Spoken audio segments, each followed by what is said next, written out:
So, how to know yourself? This is a major question, both of philosophy and of people generally in life. Who am I? In a society that values authenticity, self-knowledge can actually be quite challenging when we may be confused about who we actually are. We may feel that we have lots of moving parts internally. And when so much effort goes towards external aims and ambitions, and perhaps we're hungry for praise, it's not always easy to know ourselves. In philosophy, there's the question, is there a separate, persistent self? Today, I'd like to introduce Shri Shantananda Sarasvati. He lived from 1913 until 1997. He was Indian, and you can see there his orange robes, which indicate he renounced the worldly existence. And he has a gesture there of raising his right hand, which, although it looks as though he's just saying hi, is actually an indication of blessing in his culture. He was the leading exponent of advaita philosophy, which is the philosophy of non-dualism.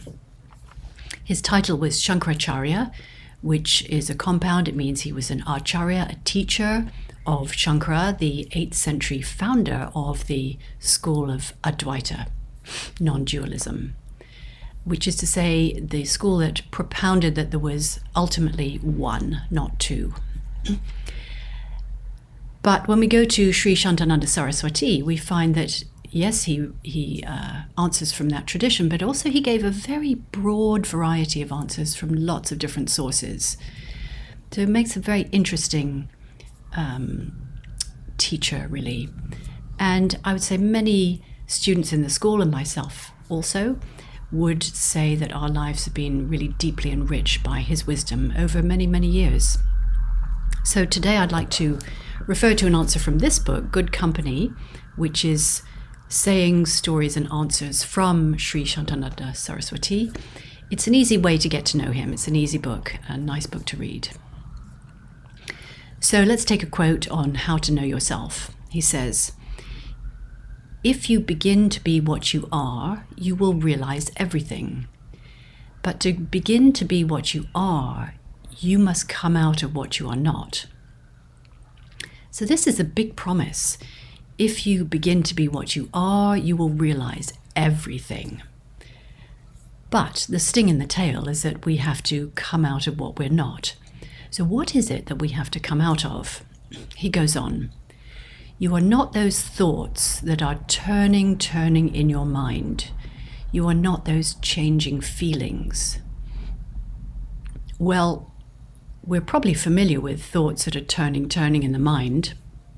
Sometimes they don't just turn, they might even escalate and get louder and more insistent. We talk about earworms. Sometimes those thoughts going around is a bit like a circular train, just keeps going round and round. We also refer to the discursive mind or the monkey mind. It's like this little chattery creature sitting on your shoulder, just talking constantly. He says, you're not those thoughts which are turning in your mind. He says then, you're not those changing feelings. Now, feelings are very powerful, but he says they're changing. It's not useful to repress feelings, but perhaps that word changing gives us a clue here. Those feelings are not the whole of our identity. We can have that measure of detachment about them. He goes on, you are not the different decisions you make and the different wills you have. You are not that separate ego.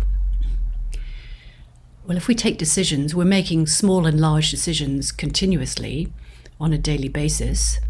If we take the major decisions, you might decide about friendships you'll have, perhaps the life partner you wish to have, perhaps the work you do. And these certainly shape our lives, but they're still all external to who I really am. When we get to wills, he says, you're not those different wills you have. With our will, we express how determined we are, we show our force, our power. Are we familiar with putting our whole energy into one will or desire at one time and a completely different one the next day, the next week, the next year? So again, these are changing.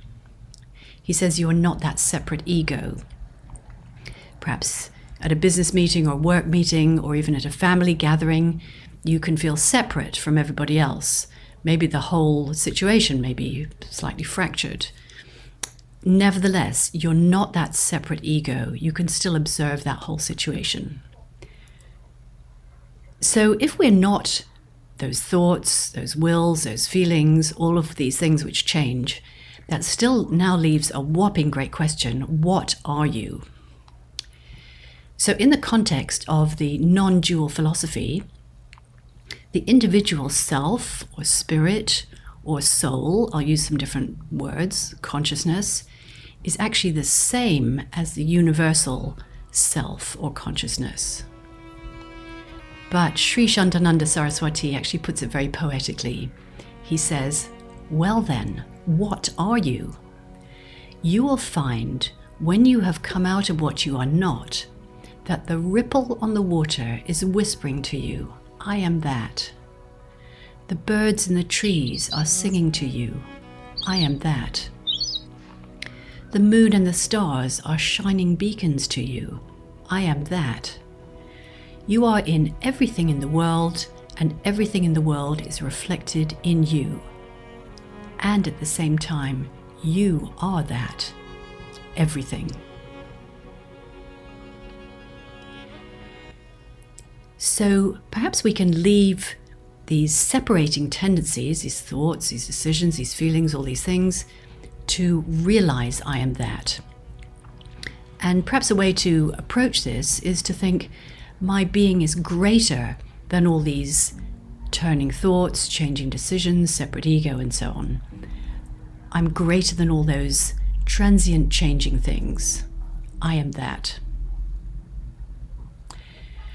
So this is the briefest possible introduction to Advaita Vedanta, to non-dualism, and it is one way to know yourself. I hope you've enjoyed this video.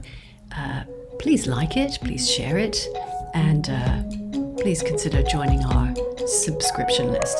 Thank you very much for watching.